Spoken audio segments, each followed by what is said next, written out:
Moški zapuščen v coni smrti, medtem ko sta se dve podjetji prepirali glede računa za njegovo reševanje. Prevara 32-članske tolpe, ki je z uporabo 5000 lažnih primerov prisvojila $20 milijonov. In gora, ki je bila tako prenatrpana, da je na njen najbolj obremenjen dan več ljudi doseglo vrh kot v celotni sezoni. To je vse, kar je šlo narobe na Everestu leta 2026.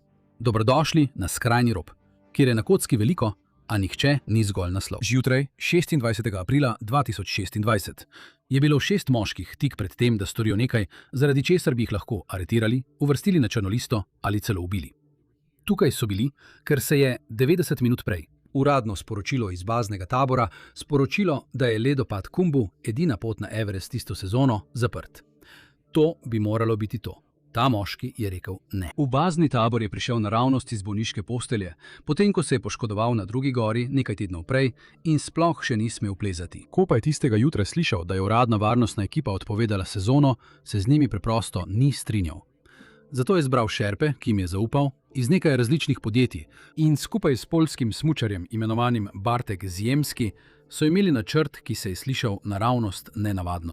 Najti pot tam, kjer je spodletelo 17. drugim članom ekipe za urejanje ledopada.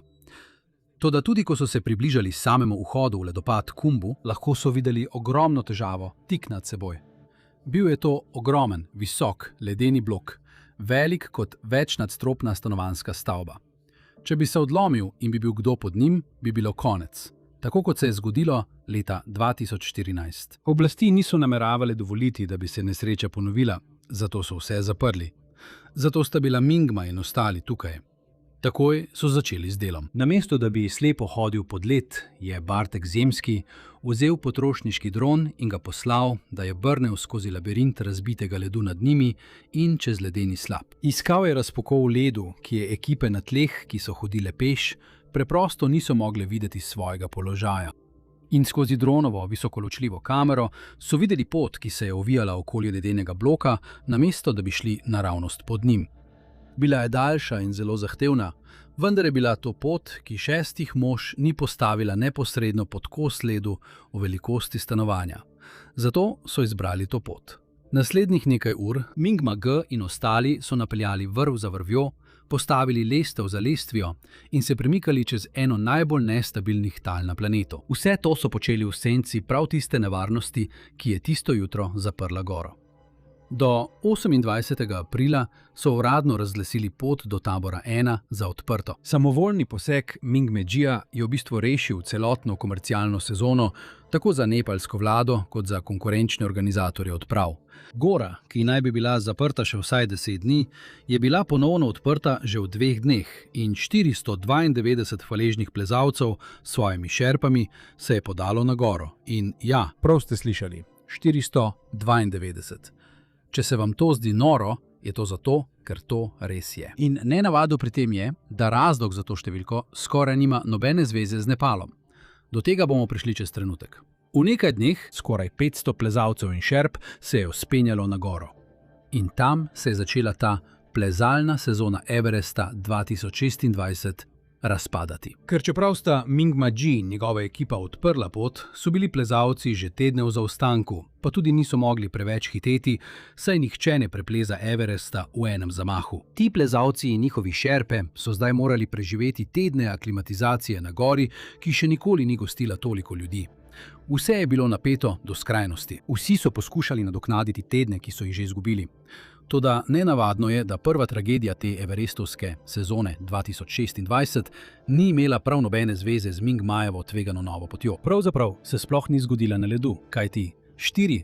maja je 51-letni šerpa po imenu Lhakpa Dendi hodil po poti iz Gorakšepa do baznega tabora. To je pešpot, ki jo vsako pomlad uporabljajo običajni pohodniki v navadnih pohodniških čevljih. Lakpa pa je bil tako daleč od običajnega pohodnika, kot je človek sploh lahko. Imel je več kot 2 desetletji izkušenj z odpravami, 6-krat je osvojil Makalu in leta 2017 tudi sam Everest.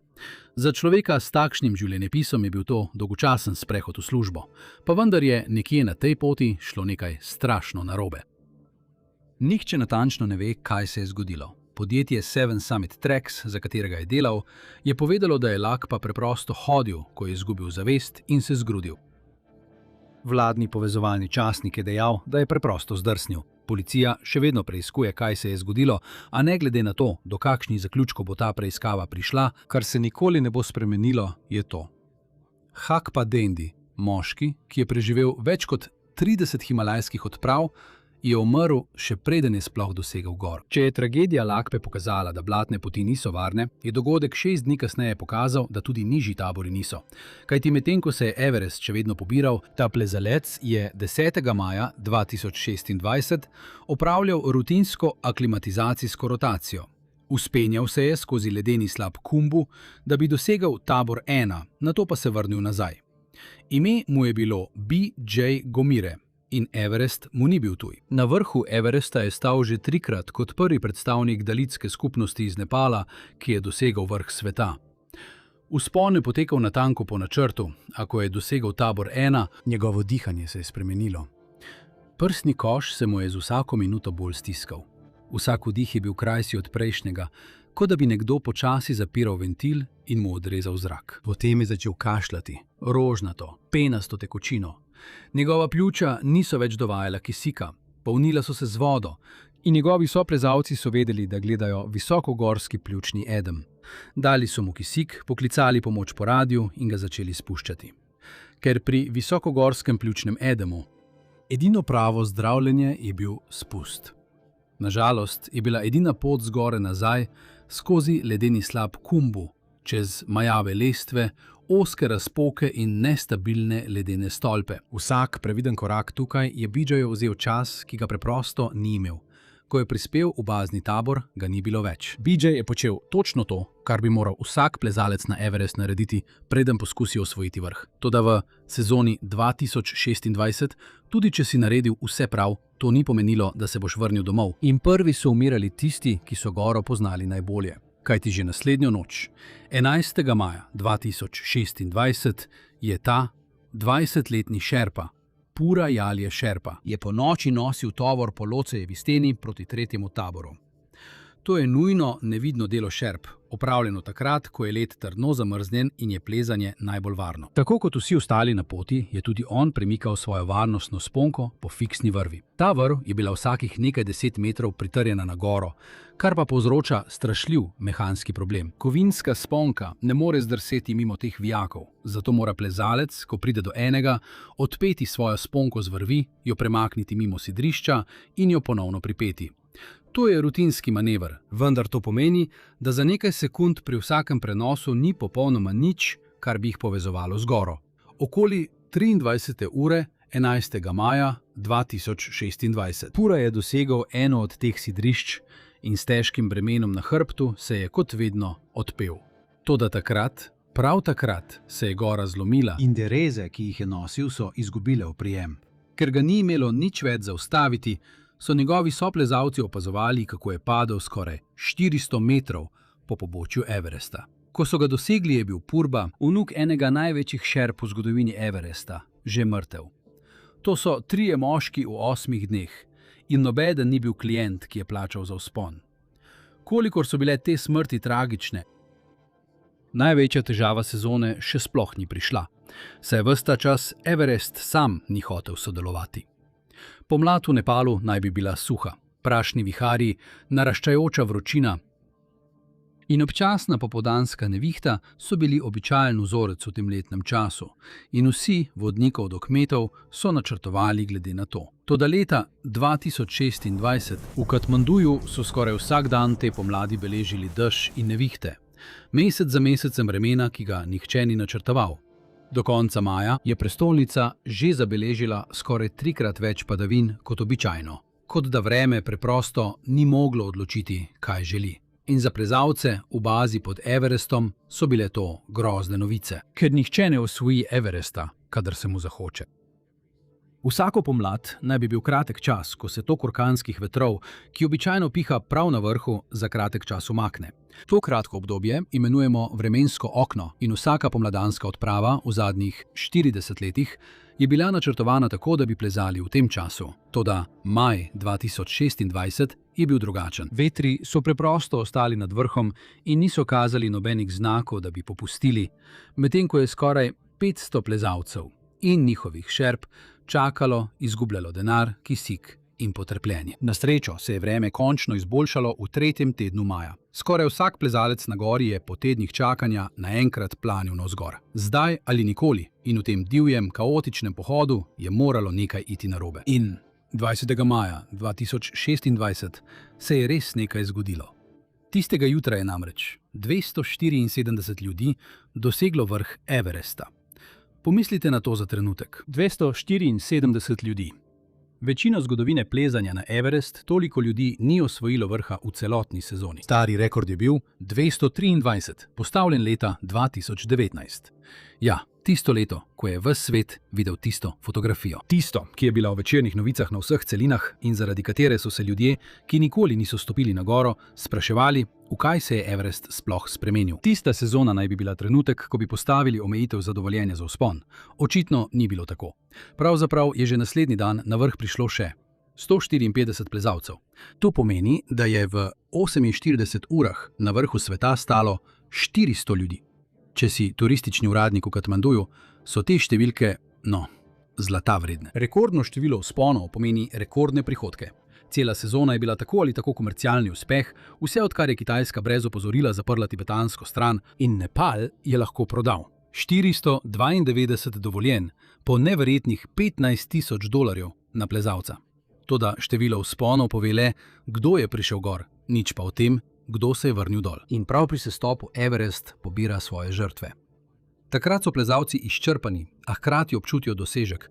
So preveč samozavestni, ko prehodijo tisti zadnji del do vrha, ki je pravzaprav oster greben. Kraj, ki je dovolj širok le za eno osebo, kar pomeni, da je bil 20. maja na najvišjem kraju na planetu nastal prometni zastoj. Plezalci so morali stati popolnoma pri miru v coni smrti tudi do 3 ure. Nekaj je moralo iti narobe in za enega izmed plezalcev, ki se je prebijal skozi množico, se je to tudi zgodilo. Ime mu je Sundip Are.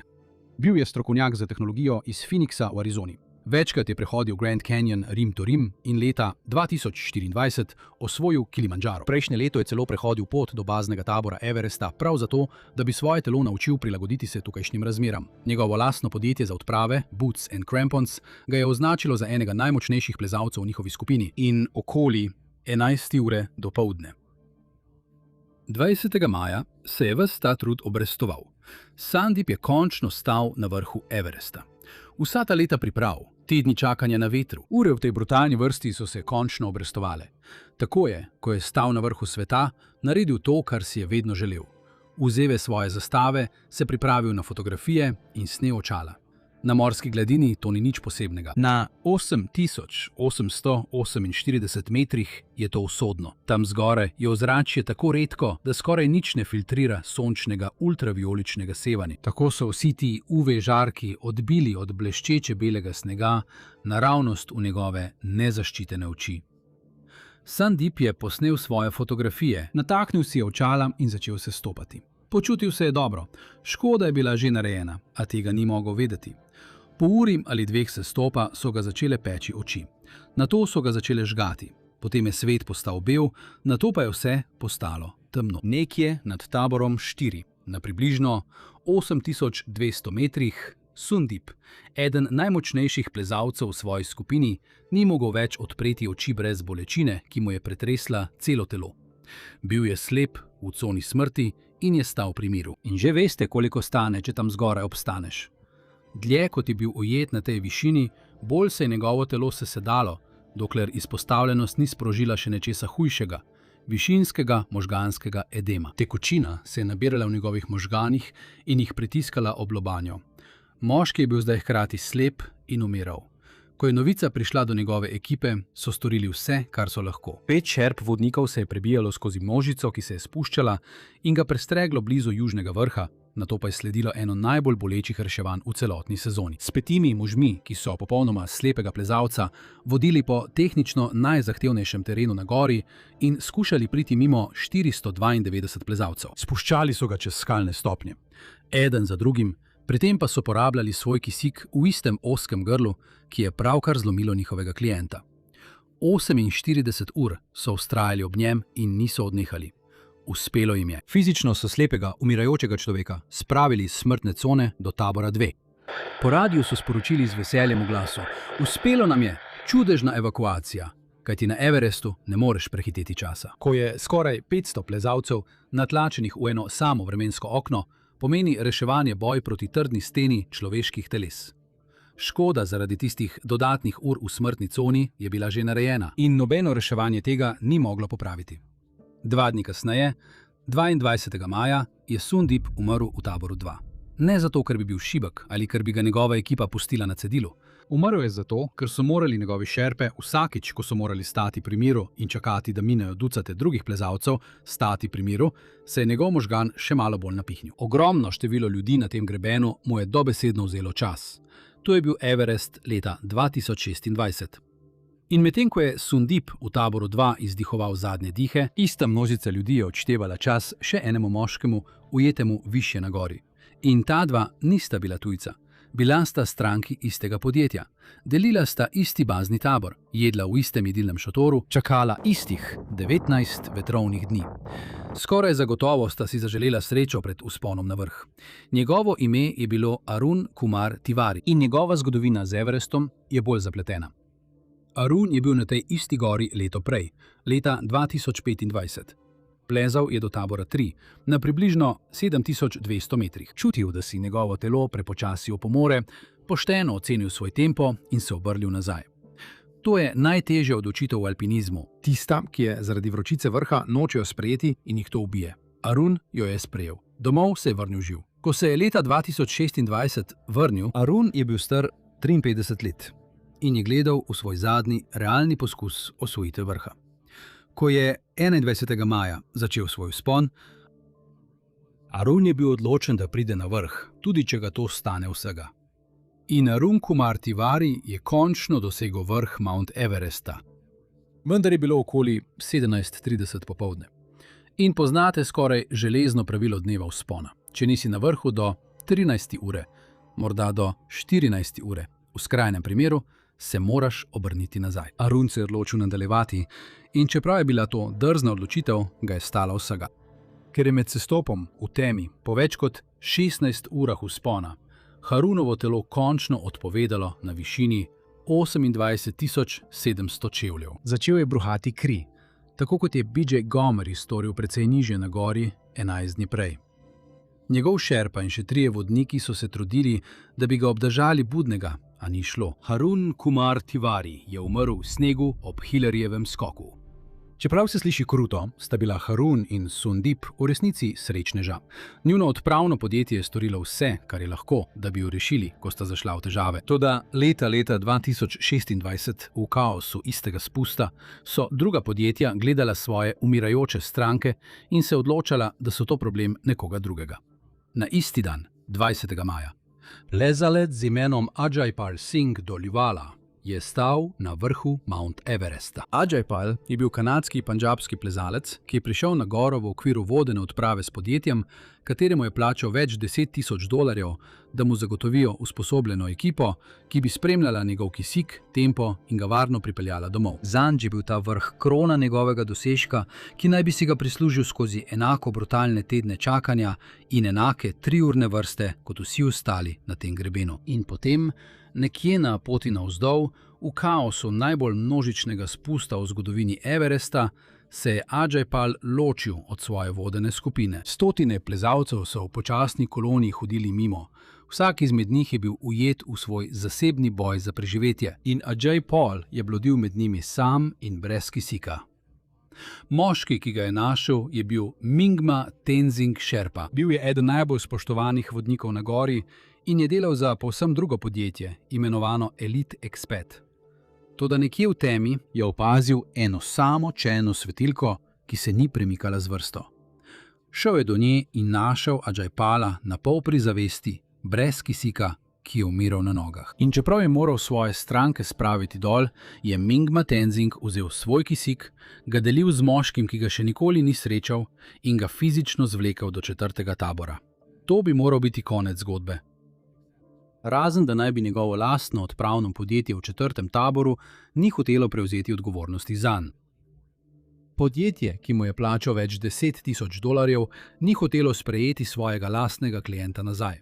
Zato so pri Elite X5 umirajočega moškega odnesli v svoj šotor in ga čez noč ohranili pri življenju, ker očitno nihče drug na gori tega ne bi storil. In ni bil edina žrtev podjetja, ki je gledalo na človeka, za katerega je bilo odgovorno in se odločilo, da je to problem nekoga drugega. Kajti najtemnejši moralni spodrsljaj sezone 2026 se je zgodil človeku, ki je delal na samem dnu gospodarskega stroja gore. Človeku, ki sploh ni bil najet, da bi stopil v območje smrti. Ime mu je bilo Dava Sherpa. Pri 52 letih je Dava desetletja opravljal nizko plačana dela na odpravah. Za sezono 2026 najel ga je nizkoproračunski organizator z imenom Himalayan Traverse Adventure. Njegova naloga je bila sedeti v taboru 2 na 6400 metrih in delati kot kuhar v taboru. Potem pa se je tik ob koncu maja vse spremenilo. Eden od rednih visokogorskih vodnikov podjetja je zbolel v baznem taboru. In ker se je okno za vzpon zapiralo in so stranke čakale na vzpon, Himalayan Traverse Adventure se je obrnil na moža, katerega naloga je bila tisto sezono kuhati vodo, rezati meso in pomivati posodo. Ponudili so Davi dodatek v višini 10.000 nepalskih rupi oziroma približno 65 ameriških dolarjev, da se združi z enim od njihovih vodnikov, znanim kot Mingma Sherpa, in popelje 2 tuja klienta vse do vrha Mount Everesta. Za moža, ki živi na podeželju Nepala in ima hčerko, ki je pravkar končala šolo, 65 dolarjev je bil pravi denar. Zato je sprejel ponudbo. 29. maja, v popolnoma zadnjih urah plezalne sezone, Dava je bil visoko v coni smrti in je vodil britanskega plezalca Chrisa Trala ter poljskega plezalca Mariusza Chmielewskiego. Toda gora je bila prazna, vreme je postajalo izjemno mrzlo in blizu vrha Mariusz je dobil hudo ozeblino. Opustil je poskus osvojitve vrha in se skupaj z Davajem umaknil v tabor 4, da bi si odpočila, medtem ko sta Chris in Mingma dosegla vrh in se vrnila. Načrt je bil, da bi naslednji dan skupaj sestopili. Toda zaradi ozeblin je Mingma odpeljal Mariusza dol prej in pustil Davaja in Chrisa sama kot zadnja, ki sta se stopila z Everesta v sezoni 2026. Rok, ki so ga oblasti določile pred zaprtjem sezone na Everestu, je bil v tem trenutku oddaljen le še nekaj dni. Morala sta hitro se stopiti. Toda nekje nad taborom 3, blizu pasu rumenkaste skale na približno 7300 metrih, je Davaju začelo zmanjkovati kisika. Njegovo 52-letno telo, ki je sezono preživelo ob kuhanju v taboru 2, pa je začelo odpovedovati. Upočasnil se je, nato pa obstal. Sedel je na skalo v padajočem snegu in povedal Chrisu, klientu, ki se je spuščal z njim, da je v redu in da potrebuje le trenutek, naj kar nadaljujejo, on pa jih bo ujel. Zdaj, Chrisu je tudi sam začelo zmanjkovati kisika. Da bi bilo še huje, je bil Mariusz le nekaj 100 metrov od mesta, kjer se je Dava ustavil. Komaj je lahko uporabil svoje ozeble roke in je potreboval fizično pomoč, da je sploh lahko nadaljeval s spuščanjem. Šlo je preprosto za preživetje in po besedah Chrisa tudi Dava mu je rekel, naj nadaljuje s spuščanjem. In tako sta tudi storila. Pustila sta Dava, ki je sedel v snegu na 24.000 čevljih v popolni belini na prazni gori in nadaljevala s spuščanjem. Na neki točki, potem ko sta izginila izpred oči, je Dava izgubil zavest. In ko je ponovno odprl oči, so bili vsi izginili. Chris, Mariusz, Mingma, vsi. Vrvi okoli njega je izginila pod svežim snegom. Vsak tabor pod njimi bo pospravljen in odpeljan po zraku. Bil je popolnoma sam na zapuščeni gori. Ko sta Chris in Mariusz 38 ur kasneje prispela v bazni tabor, sta prijavila, da je Dava pogrešan. In to, kar se je zgodilo potem, je razkrilo, kako zelo je bil Everest leta 2026 pokvarjen. Da bi razumeli zakaj, morate vedeti za tiho majhno varčevalno zvijačo v everestovski industriji imenovano deljenje dovoljenj. Himalayan Traverse Adventure, poceni organizator, za katerega je Dava dejansko delal, ni imel svojega lastnega dovoljenja za odpravo. Da bi prihranili denar, so bili njegovi plezalci uradno registrirani pod dovoljenjem popolnoma druge, veliko večje družbe, imenovane 8K Expeditions. Na papirju je Dava pripadal 8K, v resnici je delal za Himalayan Traverse. Ko je Dava izginil, se je začel nepredstavljiv spor. Pošiljanje helikopterske iskalne akcije na visoki nadmorski višini stane več $10,000, ki jih ni bila pripravljena plačati nobena od agencij. Več dni, medtem ko je Dava zmrzoval v coni smrti, sta se podjetji zapletli v ohromljujoč spor glede pravne in finančne odgovornosti.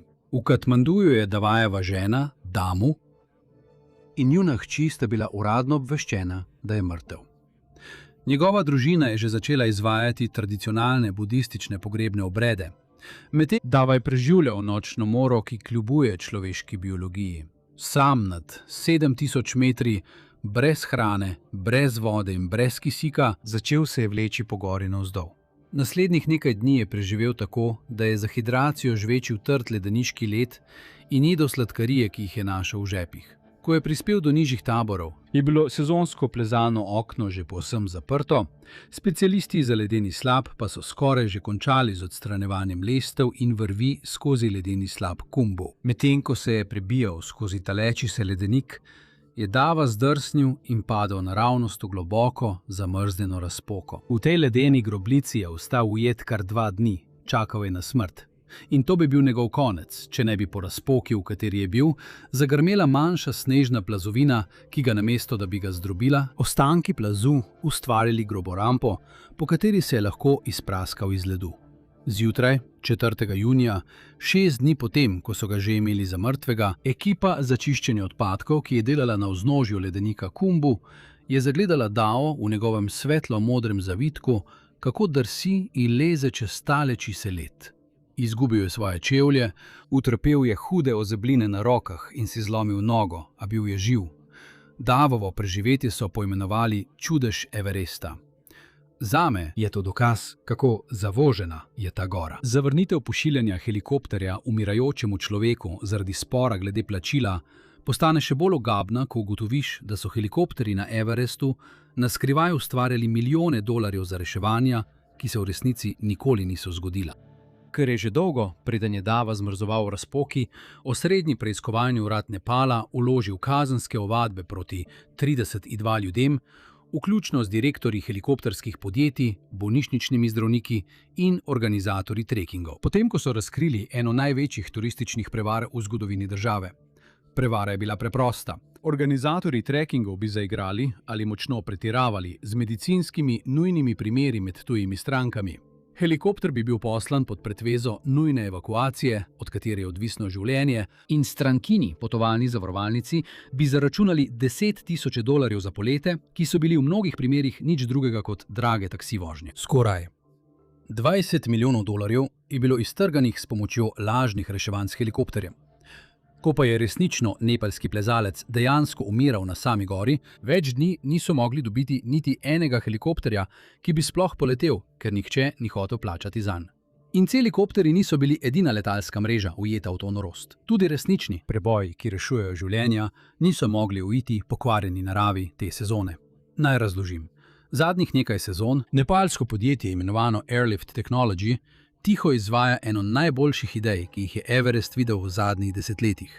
Težko tovorne drone. Njihov delovni konj je bil kitajsko izdelan DJI Flycart, stroj, ki je sposoben prevažati jeklenke s kisikom, vrvi in šotore na goro do prvega tabora ter odvažati smeti nazaj v dolino.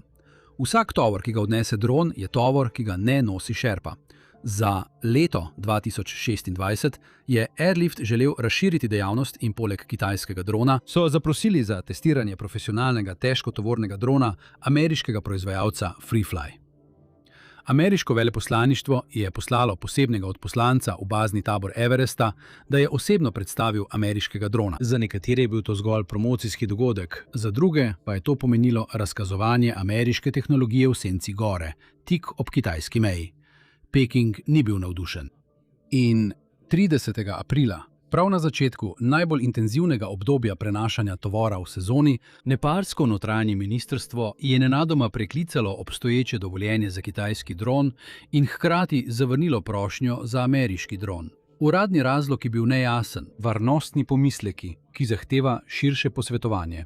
Dejanski razlog pa je bil, kot so vsi na gori zelo dobro razumeli, je bil ta, da se je Nepal znašel med dvema velesilama in se je raje odločil prizemljiti vse, kot pa užaliti katerokoli od njiju. Tako je 5 dni, prav v trenutku, ko je gora najbolj potrebovala zaloge in ko je bilo treba ukrepati najhitreje, sta bila 2 najbolj zmogljiva tovorna drona v Himalaji neuporabna na ledeniku. In šerpe so si znova naložili tovore na hrbet in se podali v isti nepredvidljiv ledeni slap, ki ubija brez opozorila. Morda je bilo tisto, kar je to sezono naredilo še bolj nenavadno, po dovolj glasnih protestih operaterjev si je ministrstvo potiho premislilo in droni so znova poleteli 9. maja, brez opravičila ali pojasnila. Bilo je le 5 dni nepotrebnega tveganja za ljudi zaradi geopolitične drame. Na srečo ni zahtevalo nobenega življenja, vendar so droni pokazali, kako malo sistem ceni varnost čerp. In dogajanje na samem vrhu, leta 2026, je pokazalo, kako malo sploh še pomeni ta največji dosežek gore. Explorers Web, ena najbolj cenjenih medijskih hiš v alpinizmu, je to sezono dokumentirala kup spornih plezalnih rekordov. Govorimo o plezalcih, ki trdijo, da so opravili vzpon brez kisika, medtem ko so ponoči na skrivaj uporabljali kisik v svojih šotorih. Plezalci, ki so tiho uporabljali helikopterje iz tabora 2, nazaj v bazni tabor, samo da bi popolnoma preskočili ledeni slap, nato pa svoje vzpone predstavljali kot popolne. Dvomljive trditve o osvojitvi vrha strani plezalcev, katerih izkušnje so trditve naredile težko verjetne. In najbolj žalostno je, da se v skoraj vseh primerih ne zgodi nič. Potrdila se vseeno izdajo. Ni nobene vršne policije, nobenega resnega sistema preverjanja. Na najbolj znani gori na svetu, dosežek, za katerega vsi plačujejo 6-mestne zneske, je na koncu točno to, kar sami rečete, da je. Kratek ovinek. Vsak mesec je zgodba, ki nikoli ne pride na YouTube. Tam je, če jo želite. Patreon, povezava spodaj. Kje smo ostali? In ljudje, ki to razumejo bolje kot kdorkoli drug, moški, ki so svoje življenje posvetili tej gori, so bili zgroženi. Mingma G, vodnik, katerega samo svoja ekipa je aprila prebila pot skozi ledeni slap, je opazoval vse, kar je prišlo skozi vrata, ki jih je odprl. In ko je bilo vsega konec, ni praznoval zmage. Šel je v javnost. Povedal je svetu, da so bili uradniki popolnoma pripravljeni pustiti, da sezona propade, namesto da bi sami rešili težavo. Da je on skupaj s 5 drugimi moškimi prevzel vse tveganje, vso odgovornost, beso krivdo, če bi kdo umrl na tej poti, in da industrija, ki je imela dobiček od njihovega dela, kasneje niti ni zmogla uradno priznati njihovega prispevka. In potem je rekel, da nikoli več ne bo osvojil Everesta. Lahko si samo predstavljam, kako ogorčen se je moral počutiti, ko je tej gori obrnil hrbet, na kateri je le nekaj mesecev prej tvegal svoje življenje. Potem je tu Kami Rita Sherpa. Če ima Everest živo utelešenje, je to on. Ta sezona je že njegov 32. vzpon na to goro. In najbolj izkušen plezalec na Everestu v zgodovini je jasno povedal, da morajo oblasti nadzorovati te številke. To je človek, katerega celotno preživetje je odvisno od tega, da plezalci prihajajo sem, pa vendar je bil tukaj.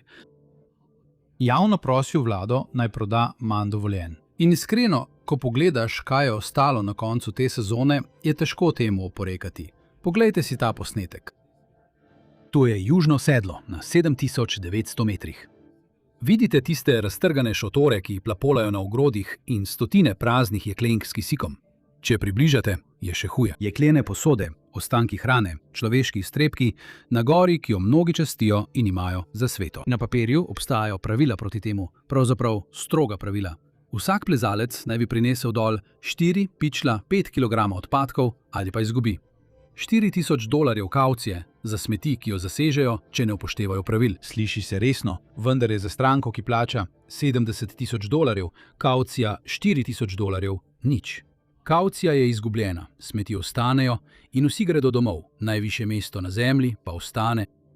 Eden najbolj izjemnih spomenikov na planetu kot smetišče. Če smo pošteni, Nepal to poskuša popraviti, vsaj na papirju. Nepalski parlament ima predlog zakona, ki bi od vsakogar, ki želi osvojiti Everest, zahteval, da najprej osvoji 7000 metrov visok vrh v Nepalu. Zveni kot točno tisti filter, ki ga ta gora potrebuje že 30 let.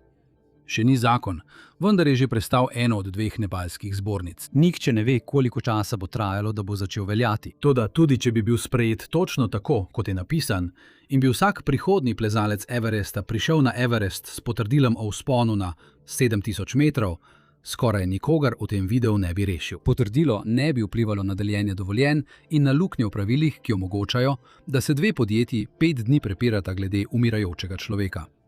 Ne omejuje števila dovoljenj, ne vzpostavlja reševalne službe in, kar je najhuje, ne ustavi obsedenosti z vrhom. Rekordnih 1008 ljudi je to pomlad stalo na vrhu. In to ni bilo prvič, da se je to zgodilo. Maja 1996. Tekmovanje podjetij za stranke je privedlo do enega najbolj smrtonosnih dni v zgodovini Everesta. In ko je svet potreboval nekoga, ki bi ga ukrivil, so izbrali tega človeka. Tukaj je razlog, zakaj je bila to laž.